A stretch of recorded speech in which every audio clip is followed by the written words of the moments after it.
मुसलमान फिरऔन का वारिस बनने चला है। दौलत के नशे में इतना चूर हो गया कि वो अल्लाह को भूल गया, कब्र को भूल गया, आखिरत को भूल गया। जबकि अल्लाह के हबीब मुस्तफा करीम रऊफुर रहीम सल्लल्लाहु तआला अलैहि वसल्लम इरशाद फरमाते हैं, इब्ने आदम के कदम कयामत के दिन जमीन पकड़ लेगी और अल्लाह उससे 5 सवाल करेगा। पहला सवाल ये करेगा, बता तूने अपनी जिंदगी कहां गुजारी। पहला सवाल है कयामत का, जब जमीन पकड़ लेगी इंसान के कदम को, तूने अपनी जिंदगी कहां गुजारी। हम अपनी जिंदगी कहां गुजारते हैं, मैं ये नहीं कहता कौन अपनी जिंदगी कहां गुजारता है, लेकिन हमें पता है, हर आदमी अच्छी तरीके से जानता है कि वो अपनी जिंदगी को गुजारता कहां है। हमारी जिंदगी कहां गुजर रही है, किसी औरत पर बदनजरी करते हुए, झूठ बोलकर कारोबार करते हुए, फरेब देकर दौलत इकट्ठा करते हुए, रिश्वत जमा करके दौलत इकट्ठा करते हुए, सूद खाकर माल इकट्ठा करते हुए। मुझे बताओ अल्लाह की बारगाह में क्या जवाब दोगे, रब की बारगाह में क्या जवाब होगा। मेरे प्यारे आका सल्लल्लाहु अलैहि वसल्लम के प्यारे दीवानों, अल्लाह के हबीब सल्लल्लाहु अलैहि वसल्लम फरमाते हैं, तूने अपनी जिंदगी कहां गुजारी, पहला सवाल। दूसरा सवाल, तूने अपनी जवानी कहां गुजारी। पूरी जिंदगी के बारे में फिर वापस जवानी से मुताल्लिक पूछा जाएगा, तूने अपनी जवानी कहां गुजारी। मेरी कौम के जवान क्या अल्लाह की बारगाह में जवाब दे सकेंगे, रब की बारगाह में इजहार कर सकेंगे, हमने जवानी के हसीन लम्हात कहां गुजारे। अल्लाह अकबर। आज तो जवानी को लोगों ने ऐशाशियों की नजर कर दिया है, खेल कूद की नजर कर दिया है, बुराइयों की नजर कर दिया है। लोगों को ये तसव्वुर है कि जो जवानी मिली है वो सिर्फ ऐशाशी के लिए, गुनाहों के लिए, बुराइयों के लिए। सुन लो, ये जवानी के कीमती लम्हात चंद दिनों के अंदर गुजर जाएंगे, चंद सालों के अंदर गुजर जाएंगे, लेकिन अल्लाह अकबर, जब बुढ़ापा आ जाएगा, दांत हिलने लगेंगे, बाल सफेद हो जाएंगे, कमर खड़ी रहने से और कमर अपनी जगह ठहरने से जवाब दे जाएगी, रुकू करने की ताकत न होगी, हाथों में कपकपी आ जाएगी, आंखों की बीनाई कम हो जाएगी। उस वक्त तुम इबादत के प्लान बनाओगे, लेकिन तुम्हें इबादत का मौका नहीं मिलेगा। अल्लाह के बंदे सुन ले, अल्लाह ने आज तुझे वक्त दिया है, आज अल्लाह ने तुझे सेहत दी है, आज अल्लाह ने तुझे फरागत दी है। अल्लाह रब्बुल इज्जत की नेमतों का शुक्र कर, रब की इबादत कर। वक्त चला जाएगा, तू जवानी की हसीन रातों को आवाज देगा, लेकिन जवानी की हसीन रातें लौट करके कभी नहीं आएगी, इसलिए कि एक मर्तबा वक्त चला जाता है तो फिर दोबारा लौट करके नहीं आता। अल्लाह के प्यारे महबूब गैब दा नबी सल्लल्लाहु अलैहि वसल्लम फरमाते हैं, अल्लाह तुझसे पूछेगा तूने अपनी जवानी के लम्हात कहां गुजारे। बड़ी माजरत के साथ मेरी कौम के जो जवान अपनी रातों को जिना के अड्डों पर गुजारते हैं, क्या वो रब की बारगाह में इकबाल जुर्म कर सकेंगे? क्या वो रब की बारगाह में जवाब दे सकेंगे कि मौला हमने जिना के अड्डों पर अपनी रातों को गुजारा, हमने कानों के अंदर एयरफोन लगा करके गाने सुने, जुल्फ रुखसार की बातें सुनी। बताओ तो सही, कितना नादान है इंसान। जिंदगी पहली और आखिरी मर्तबा अल्लाह ने दिया, उसमें जवानी के कीमती लम्हात पहली और आखिरी मर्तबा अल्लाह ने दिया। इन कीमती लम्हात को हम कहां गवा रहे हैं? नुक्कड़ों पर बैठकर, मोबाइल में गेम खेलकर, व्हाट्सएप पर, फेसबुक पर जिना के मनाजिर देखकर, फिल्में देखकर, दोस्तों की महफिल में। ऐ नादान इंसान, जरा सोच तो सही, अल्लाह वालों ने अपनी जिंदगी को कहां गुजारा और हम अपनी जिंदगी को कहां गुजार रहे हैं। हमारे लिए तो आज सब कुछ गुनाहों के अड्डे हो चुके। शराब के अड्डों को हम आबाद करें, जिना के अड्डों को हम आबाद करें, लेकिन तुझे खबर नहीं, ये पहली और आखिरी मर्तबा दी जाने वाली जिंदगी जो तेजी के साथ बर्फ की तरह पिघल रही है, अल्लाह तेरी इस जवानी के मुतालिक तुझसे सवाल करेगा। और ये तेरी चर चर चलने वाली ज़बान जो आज तू सबको लाजवाब कर देता है, इस जबान पर मेरा अल्लाह मोहर लगा देगा। मेरा करीम फरमाता है व तुकल्लिमुना ऐदीहिम व तशहदु अर्जुलुहुम बिमा कानू यक्सिबून। तुम्हारे मुंह पर मोहर लगेगी और तुम्हारे आज़ा अल्लाह की बारगाह में कलाम करेंगे। जिस्म का बाल बाल बोड़ पड़ेगा, आंखें बोलेगी अल्लाह इसने किसी को देखकर आंखों का जिना किया था, हाथ कहेंगे अल्लाह मुझसे फला काम किया था, पैर कहेंगे अल्लाह मुझसे चल करके फला जगह पर गया था। ऐ मेरी कौम के जवानों, कितने नाजुक और कमजोर हैं हम कि अगर हमें मच्छर काटे तो हम बेचैन हो जाते हैं, अगर कुत्ता हम पर दौड़ पड़े तो हम जो है वो बेचैन होकर के भागने लगते हैं। जो लोग कुत्ते को दौड़ाने को बर्दाश्त न कर सके, जो लोग मच्छरों के डंक को बर्दाश्त न कर सके, जो रात की तारीकी में अपने साये से डर जाते हैं, जब जहन्नम के अंदर रब तबारक व ताला के फरिश्ते इन पर अजाब के गूजे बरसाएंगे, इन पर अजाब के चाबुक बरसाएंगे, वो भी जहन्नम की आग के बने हुए चाबुक, उस वक्त तो तुम्हारा क्या बनेगा। आज अपनी जवानी पर इतरा रहे हो, एक वक्त वो आएगा रब की बारगाह में तुम्हारी जवानी के मुतालिक तुमसे सवाल किया जाएगा। आज मेरी कौम के जवान कहते हैं जिस जवानी के अंदर लड़कियों से दोस्ती नहीं, वो जवानी क्या काम की है, वो जवानी में लुत्फ क्या है। ऐ मेरी कौम के जवानों, अगर ये बात कोई काफिर कहता तो शायद हमें ताज्जुब न होता, लेकिन ये बात तू कह रहा है जिसके लिए जुल्फे वद्दुहा के साथ जुल्फे वल्लैल के साए और रुखे वद्दुहा के जलवे बयान किए गए। आज तू उस मुस्तफा करीम की अजमतों को भूल करके किसी के जुल्फ रुखसार की बात कर रहा है। मुझे बता तो सही, ऐ मेरे प्यारे आका सल्लल्लाहु अलैहि वसल्लम के प्यारे दीवानों, अगर तू जिना के अड्डे से वापस आए और तुझसे तेरी माँ पूछ ले बेटा कहां से आ रहा है, तो तू अपनी माँ को जवाब देने की ताकत नहीं रखता। अगर तू जिना के अड्डे से वापस लौटे और तेरी बीवी जो तेरी महकूम है वो तुझसे पूछ ले, तो तू अपनी बीवी को जवाब देने की हिम्मत नहीं रखता। गुनाहों की दास्तान जब तुम अपनी बीवी को बताने की हिम्मत नहीं करते, तो अल्लाह जब तुमसे तुम्हारी जवानी के मुतालिक सवाल करेगा, तुम अल्लाह को क्या जवाब दोगे। उस दिन के लिए क्या तैयारी है। सैयदना अबू बकर सिद्दीक रज़ी अल्लाह ताला की शहजादी हजरत अस्मा कहती है मेरे बाबा अल्लाह के रसूल के साथ नाश्ता कर रहे थे, सरकार ने फरमाया अबू बकर ये जो नाश्ते के लुक़मे तेरे मुंह में जा रहे, कल क़यामत के दिन अल्लाह इसके मुतालिक भी पूछेगा।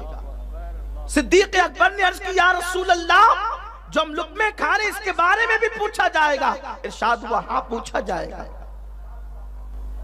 अगर हमने हलाल लुक़मे खाए तो अल्लाह उसके बारे में भी पूछेगा, जो हराम काम किए उसके बारे में कौन जवाब देगा।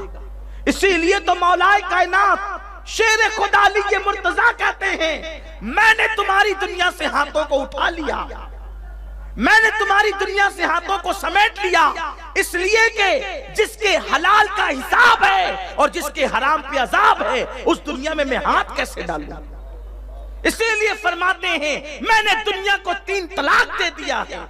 मौलाए कायनात का कौल है मैंने दुनिया को 3 तलाक दे दिया है, क्योंकि जिसके हलाल का हिसाब हो और जिसके हराम में अजाब हो फिर उसको इस्तेमाल कैसे किया जाए। लेकिन हलाल का हिसाब मौला अली जैसा देने के लिए डर रहा है, तो हम हराम के बारे में जवाब कैसे देंगे।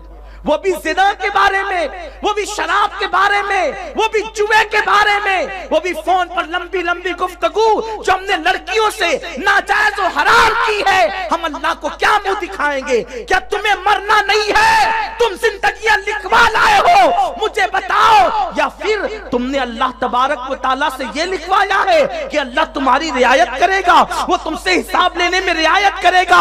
अल्लाह अकबर। अरे तुम और मैं क्या है। अगर अल्लाह तबारक व तआला बड़े बड़े सालेहीन से पूछ ले तो वो जवाब देने की हिम्मत न करे। एक बुजुर्ग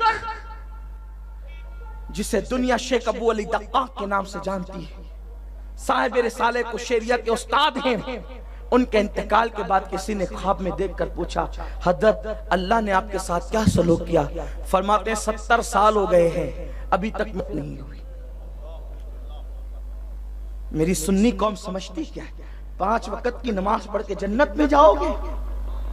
रमजान शरीफ के रोजे रखकर सिर्फ जन्नत में जाओगे? वो अल्लाह है, उसकी खुफिया तदबीर से बचो। अगर वो पूछ ले तो बड़े बड़े नेकों को खड़ा कर दे, बड़े बड़े परहेजगारों की बख्शिश न करे। उस पर कुछ वाजिब नहीं, उस पर कुछ लाजिम नहीं, बख्श दे उसका करम है, पकड़ ले उसका अदल है।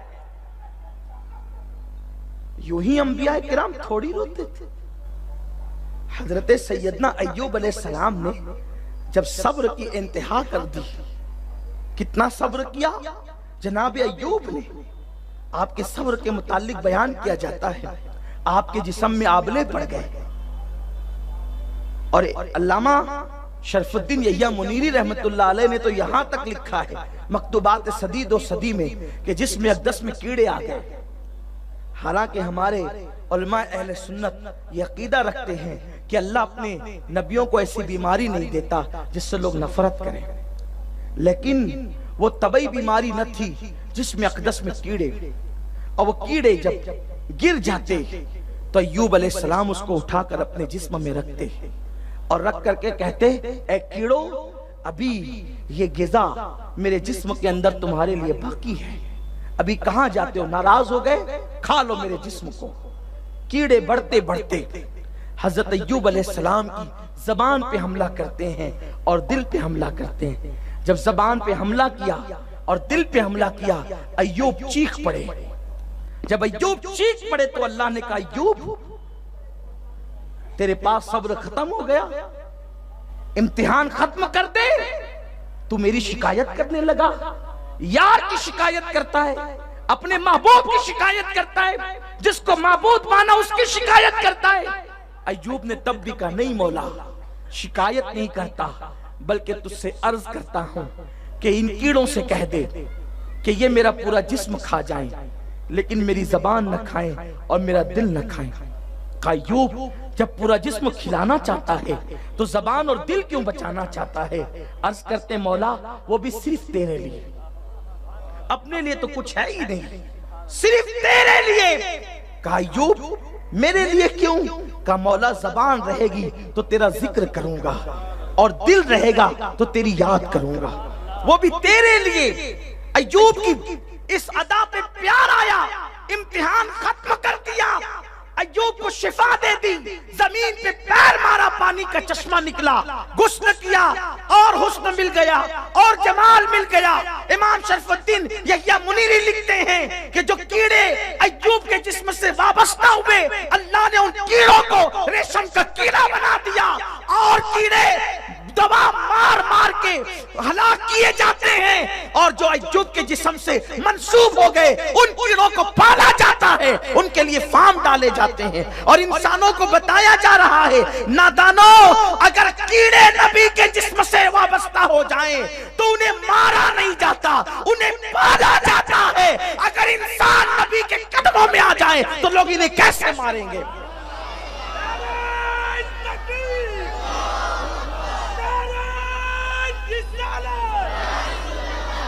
आज मेरा वो उन्वान नहीं, लेकिन सुनो, जब जनाब अय्यूब सब्र का हक अदा कर चुके तो एक दिन जनाब अय्यूब अलैहिस्सलाम अल्लाह से नाज़े बंदगी में कहते हैं, जनाब अय्यूब नाज़े बंदगी में कहते हैं, ए अल्लाह, देखा तूने मैंने कितना सब्र किया, अल्लाह देखा तूने मैंने कितना सब्र किया। सब्र तो किया था ना, कितना सब्र किया था। बच्चे मर गए, शिकायत न की, और क्या कहा, मैं भी अल्लाह का हूं, वो जो चाहे करे। मवेशी मर गए, महल गिर गया, मैं भी अल्लाह का हूं, कितना सब्र किया। जिस्म में आबले पड़ गए, सब्र किया। लुकमे लुकमे को वो अय्यूब जो सबको खिलाते थे, अब वो अय्यूब के पास एक लुकमा न रहा, सब्र किया।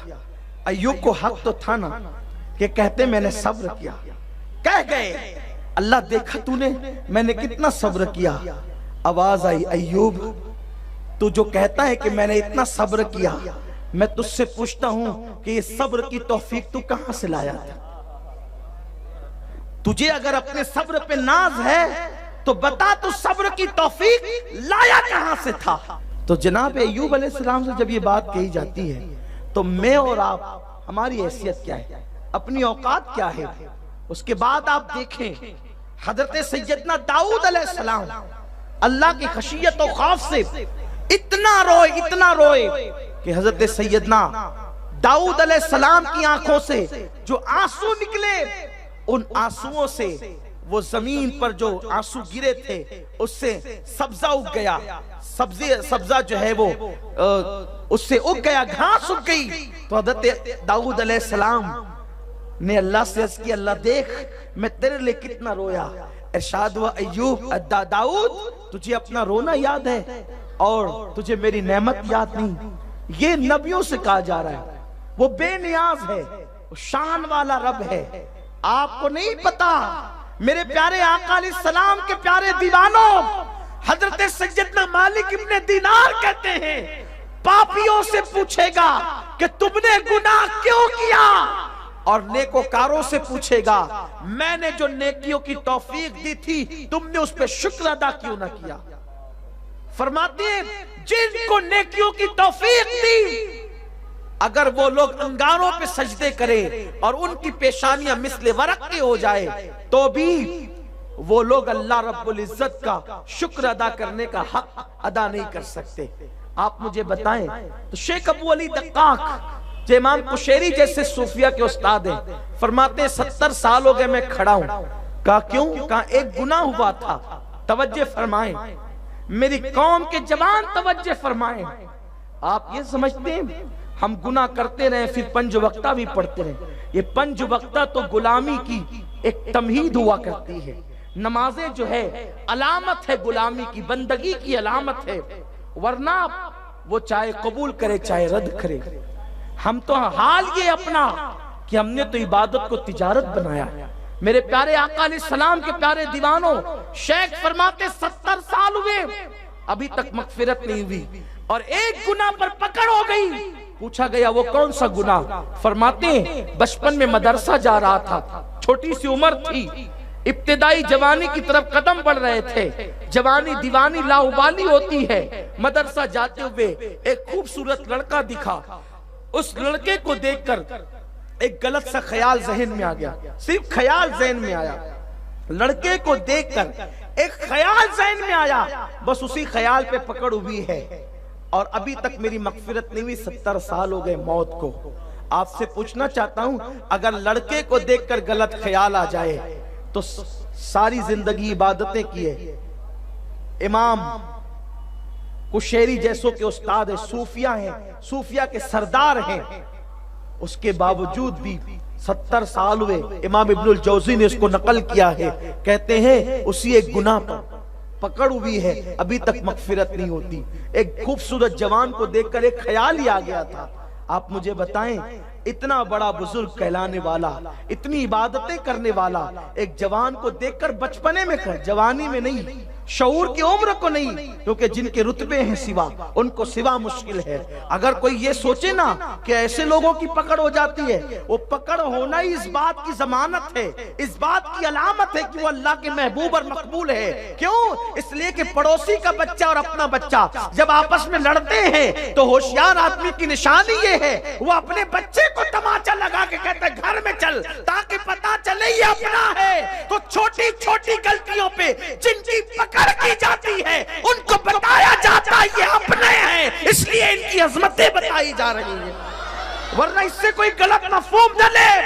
यहां तो करोड़ों गुनाह फिर भी पकड़ नहीं होती। क्यों? ढील दी जा रही है ताकि गुनाह पे गुनाह करते जाओ, जहन्नम का ईंधन बनाएंगे, लेकिन वहां छोटी सी खता पर भी पकड़ हो जाती। कैसे? आईना देखकर कहते हैं कि मेरा हुस्न तो पूरी कायनात की नेमतों से बढ़कर है, बस इसी पे पकड़ होती है और फिर कुएं में डाल दिए जाते हैं। और उसके बाद खोटे सिक्कों पे बेच दिए जाते हैं, फिर उसके बाद 20 साल तक के कैद किए जाते हैं, उससे पहले इल्जाम लगाए जाते हैं। लेकिन जब एहसास होता है हमने जो सोचा था वो अपनी शान के मुताबिक न था, शान नबूवत, शान रिसालत, शान महबूबियत के खिलाफ था, अब तौबा करते हैं तो फिर जेल से निकाल के मिस्र का बादशाह बना दिए जाते हैं।